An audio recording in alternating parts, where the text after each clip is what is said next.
The day I discovered my MOM was cheating on my father. The house that still looked whole. In 2025, our house still looked like a happy one from the outside. White paint. Neatly trimmed lawn. A blue porch swing my father fixed every spring. If you drove past our place on Linden Street, you'd think nothing was wrong. You'd think love lived there quietly and faithfully. But houses can lie. My name is Marcus Hill, and I was 24 the day everything I believed about my parents shattered. That morning started like any other. My father, Caleb Hill, woke up before sunrise, dressed in his security uniform, and kissed my mother on the cheek before heading out. He had worked night shifts for almost 10 years. Long hours, little sleep, but never a complaint. "Lock the door behind me," he said softly. My mother, Renee, smiled. "I will. Drive safe." I watched from the hallway as he left, lunch bag in hand, shoulders slightly slumped with exhaustion. My father was not a loud man. He showed love quietly, through responsibility, consistency, and sacrifice. After the door closed, my mother exhaled in a way that felt strange, too relieved. At the time, I ignored it. I went back to my room, scrolling through my phone, half asleep. I had moved back home temporarily after finishing grad school, telling myself it was just until I found a job. Truth was, part of me wanted to be close to my parents again. I thought we were still a family. An hour later, I heard my mother on the phone. Her voice was low, soft, intimate. Not the voice she used with my father. "That was close," she whispered, laughing quietly. Something tightened in my chest. I froze. Then she said the words that would change everything. "He just left. You can come now." At first, I told myself I misheard. People lie to themselves easily when the truth feels dangerous. I stayed in my room, heart pounding, telling myself she meant a friend, a neighbor, anyone but what my mind was beginning to imagine. 10 minutes later, a car pulled into our driveway. Not my father's. I peeked through my bedroom window. A black SUV. New. Clean. Expensive. A man stepped out. He was tall. Confident. Wearing a tailored jacket like he didn't belong in our quiet middle-class neighborhood. He didn't knock. He walked straight in after my mother opened the door for him. And then, she hugged him. Not a polite hug. A familiar one. I felt sick. My body reacted before my mind did. My hands trembled. My mouth went dry. My ears rang like I had been slapped. I stayed hidden, listening. Their laughter floated down the hallway like poison. "You missed me?" the man asked. "Every night," my mother replied. I pressed my back against the wall, sliding down until I was sitting on the floor. This wasn't real. This couldn't be real. But then I heard the bedroom door close. And lock. I don't know how long I sat there. Time stopped being normal. Seconds stretched into minutes. My chest felt like it was caving in. This was not just about infidelity. It was about betrayal inside a sacred space. That bedroom was where my parents prayed together. Where my father held my mother when her mother died. Where they whispered plans about retirement and grandkids.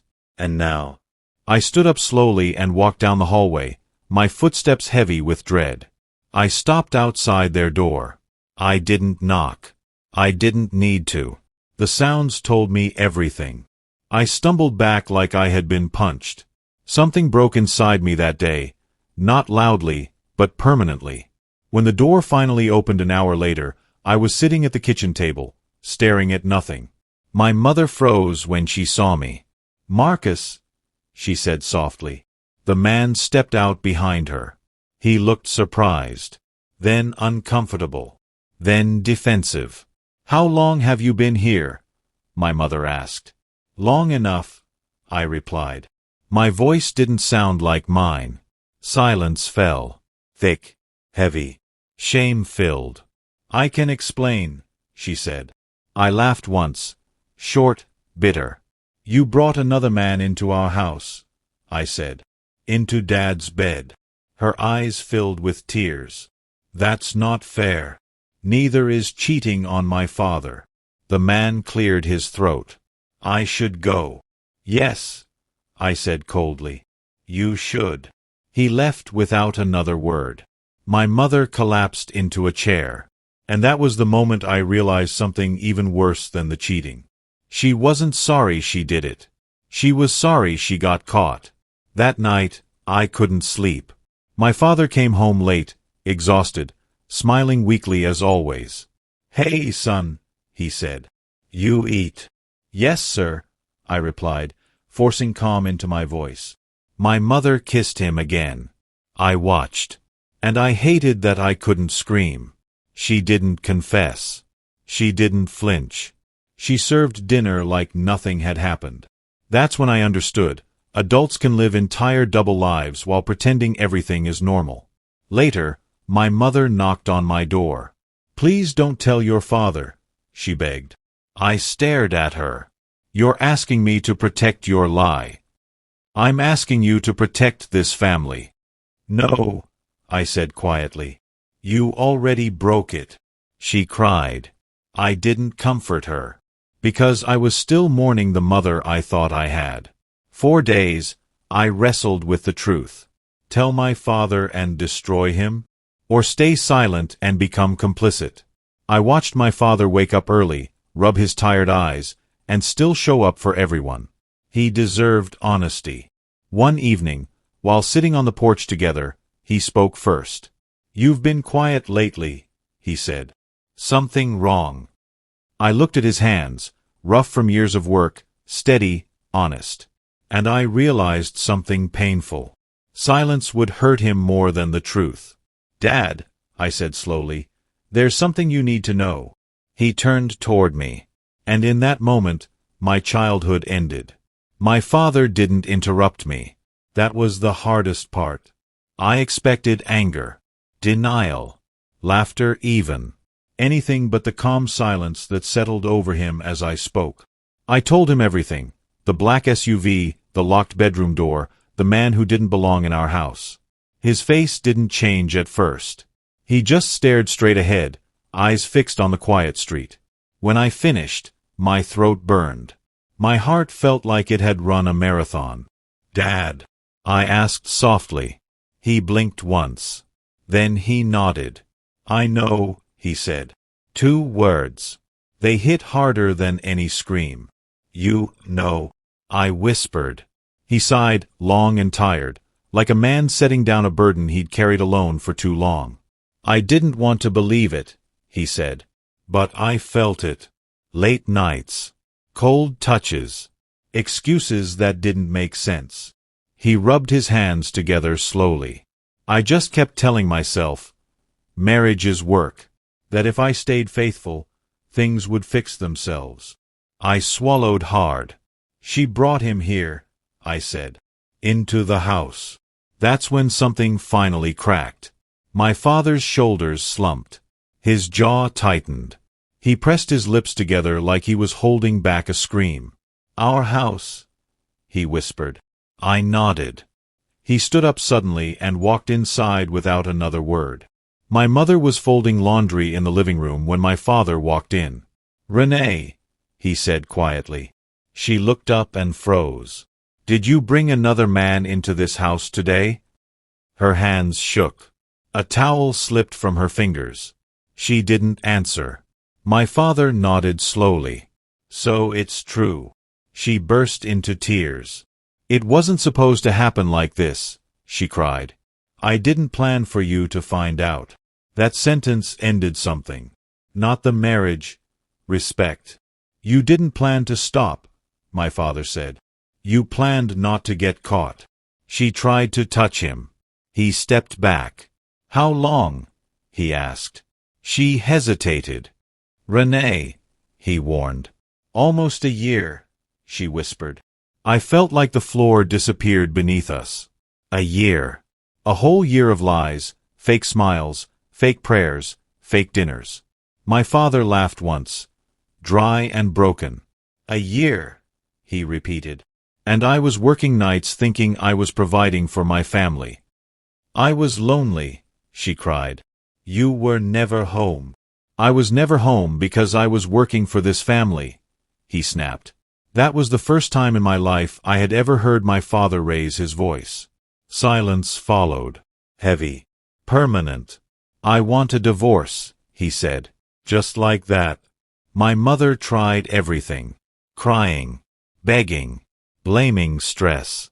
Blaming loneliness. Blaming my father's job. Blaming everything except her own choices.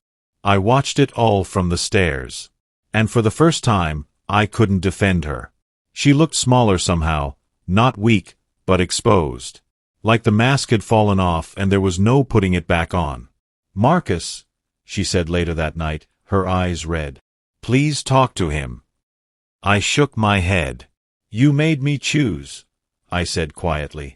And I chose truth. She flinched. I'm still your mother. And he's still my father, I replied. The one you betrayed. She turned away, sobbing. But something inside me stayed firm. Love does not mean protecting wrongdoing. My father slept in the guest room that night. The house felt hollow. No laughter. No television. No music. Just quiet footsteps and broken routines. Days later, my father moved out temporarily, staying with my uncle. He said he needed space to think, to breathe, to remember who he was outside the betrayal. Before he left, he hugged me. Thank you for telling me, he said. I didn't want to hurt you, I replied. He looked me straight in the eye. You didn't.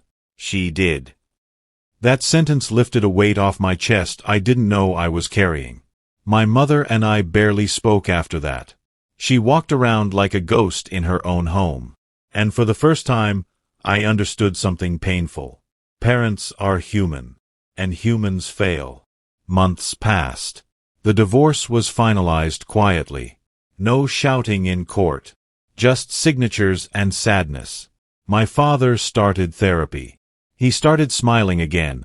Slowly, cautiously. Like someone learning to trust daylight after a long night. My mother moved out. We spoke eventually, but not like before. I lost more than a husband, she said once. I lost my son.